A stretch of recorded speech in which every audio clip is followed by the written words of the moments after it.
ব্রিটিশরা যখন ভারতকে ভাগ করে পাকিস্তান এবং ভারত নামে দুটি আলাদা রাষ্ট্রের পরিকল্পনা করছিলেন, তখন বাংলার প্রধানমন্ত্রী ছিলেন হোসেন শহীদ সোহরাওয়ার্দী। তিনি দিল্লির একটি সম্মেলনে অবিভক্ত এবং স্বাধীন বাংলার ধারণা পেশ করেছিলেন।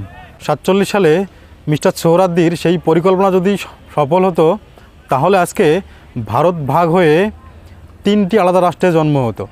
মিস্টার সোহরাওয়ার্দীর পরিকল্পনা ছিল বাংলা, আসাম ও বিহারের কিছু জেলা নিয়ে একটি স্বাধীন বাংলা রাষ্ট্রের ঘোষণা করা। দেশভাগ নিয়ে মুসলিম লীগ নেতাদের সাথে সোহরাওয়ার্দীর চিন্তাধারণার অনেকটাই অমিল ছিল। প্রথমে একটি কোয়ালিশন মন্ত্রিসভার প্রস্তাব করেছিলেন হোসেন শহীদ সোহরাওয়ার্দী। ফলে সোহরাওয়ার্দীর সামনে একমাত্র বিকল্প ছিল কেন্দ্র থেকে আলাদা হয়ে স্বাধীন বাংলা গঠন করা।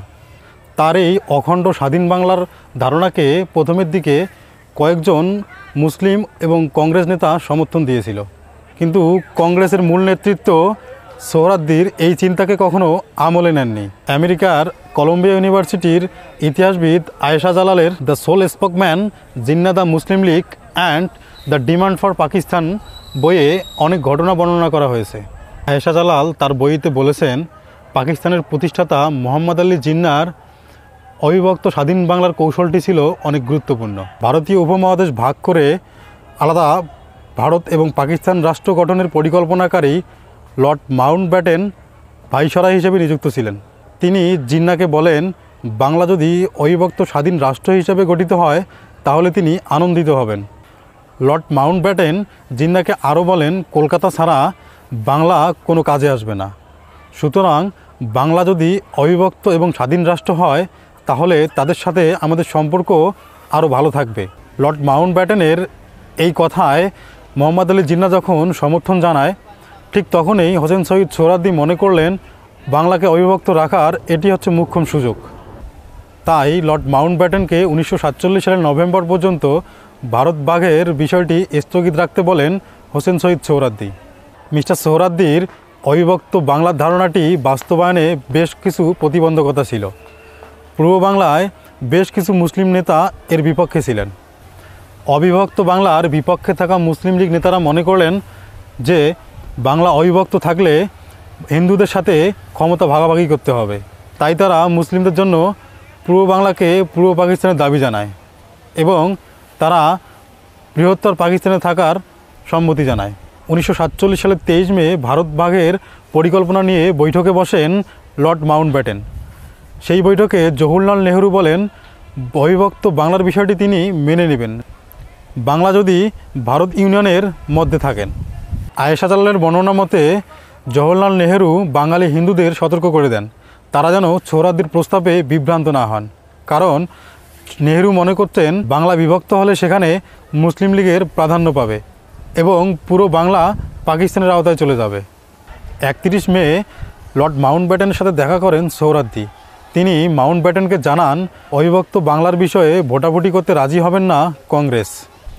এছাড়াও মুসলিম লীগ নেতারা অবিভক্ত বাংলার পরিকল্পনা বা প্রস্তাবটি মেনে নিতে পারছেন না। এমন অবস্থায় দেশ বিভাগের সময় সাম্প্রদায়িক উত্তেজনা এড়াতে একটিমাত্র উপায় খোলা আছে। তাই কলকাতাকে ফ্রি সিটি বা মুক্ত শহর ঘোষণা করার দাবি করেন সোহরাওয়ার্দী। কলকাতাকে 6 মাসের জন্য ফ্রি সিটি ঘোষণা করার একটি প্রস্তাব কংগ্রেস নেতা সর্দার প্যাটেলকে পাঠিয়েছিলেন লর্ড মাউন্টব্যাটেন, কিন্তু সর্দার প্যাটেল সাফ জানিয়েছিলেন 6 মাস কেন, 6 ঘন্টার জন্য এটি সম্ভব নয়। অবিভক্ত এবং স্বাধীন বাংলা রাষ্ট্র প্রতিষ্ঠার জন্য একটি গণভোটের প্রস্তাব করেছিলেন হোসেন শহীদ সোহরাওয়ার্দী এবং বাংলার মুসলিম লীগ, কিন্তু কংগ্রেস নেতারা সরাসরি এই প্রস্তাবকে খারিজ করে দেন।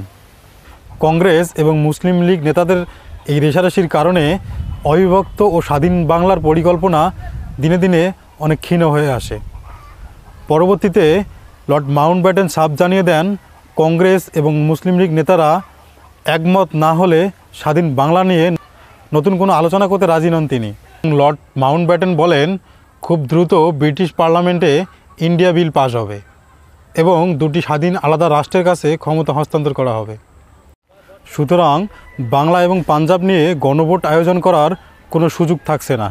যদিও অবিভক্ত স্বাধীন বাংলার বিষয়ে লর্ড মাউন্টব্যাটেন নমনীয় ছিলেন এবং সেই জন্য তিনি লন্ডনকে বুঝিয়েছিলেন, কিন্তু নেহেরুর বিরোধিতার কারণে পরবর্তীতে তিনি সেই পরিকল্পনা থেকে সরে আসেন। তখন ব্রিটিশ সরকারের লক্ষ্য ছিল খুব দ্রুত ক্ষমতা হস্তান্তর করা এবং ভারতবর্ষ ত্যাগ করা। তাই 1947 সালের 15ই আগস্ট ক্ষমতা হস্তান্তরের দিন ধার্য করে ব্রিটিশরা। পাকিস্তান এর একদিন আগেই অর্থাৎ 14ই আগস্ট স্বাধীন হয় এবং ক্ষমতা বুঝে নেয়। ভারতবর্ষ বিভক্ত হয়ে ভারত ও পাকিস্তান নামে দুটি আলাদা রাষ্ট্র প্রতিষ্ঠিত হলেও তৎক্ষণাৎভাবে হোসেন শহীদ সোহরাওয়ার্দী কলকাতা ছেড়ে পূর্ব পাকিস্তানে ফিরে আসেননি। তিনি কলকাতায় অবস্থান করতে থাকেন।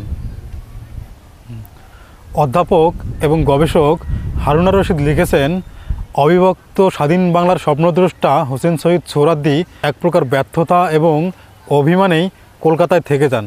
তিনি পূর্ব পাকিস্তানে ফিরে আসেননি এবং গান্ধীর সাথে শান্তি মিশনের কর্মকাণ্ডে নিজেকে নিয়োজিত করেন। পরবর্তীতে 1948 সালে মিস্টার সোহরাওয়ার্দী পূর্ব পাকিস্তানে আসলেও তার অভিজ্ঞতা সুখকর হয়নি। পূর্ব পাকিস্তানে থাকা খাজা নাজিমুদ্দিনের নেতৃত্বে মুসলিম লীগের সরকার তাকে আবার ভারত পাঠিয়ে দেয়। 1949 সালের মার্চ মাসে তিনি করাচি চলে যান এবং সেখানে স্থায়ী হয়ে যান। অধ্যাপক হারুন আর রশিদ আরও লেখেন, 1949 সালের 23 জুন পাকিস্তানের প্রথম এবং প্রধান বিরোধী দল আওয়ামী মুসলিম লীগ গঠনেও হোসেন শহীদ সোহরাওয়ার্দীর ভূমিকা ছিল অনেক গুরুত্বপূর্ণ। অবিভক্ত বাংলার স্বপ্নদ্রষ্টা হোসেন শহীদ সোহরাওয়ার্দী 1963 সালে লেবাননের বৈরুতে শেষ নিঃশ্বাস ত্যাগ করেন। অবিভক্ত এবং স্বাধীন বাংলার এই স্বপ্নদ্রষ্টা হোসেন শহীদ সোহরাওয়ার্দীকে আজকে আমরা ভুলে যেতে বসেছি। হোসেন শহীদ সোহরাওয়ার্দী শেষ পর্যন্ত অবিভক্ত এবং স্বাধীন বাংলা প্রতিষ্ঠা করতে না পারলেও তার এই স্বপ্ন, তার এই পরিকল্পনাকে আমরা শ্রদ্ধা জানাই এবং তার সাথে স্মরণ করি মোহাম্মদ আলী জিন্নাহকে, যিনি পাকিস্তানের স্বপ্নদ্রষ্টা ছিলেন এবং হোসেন শহীদ সোহরাওয়ার্দীর স্বাধীন এবং অবিভক্ত বাংলার স্বপ্নের সম্মান জানিয়েছিলেন এবং সমর্থন জুগিয়েছিলেন।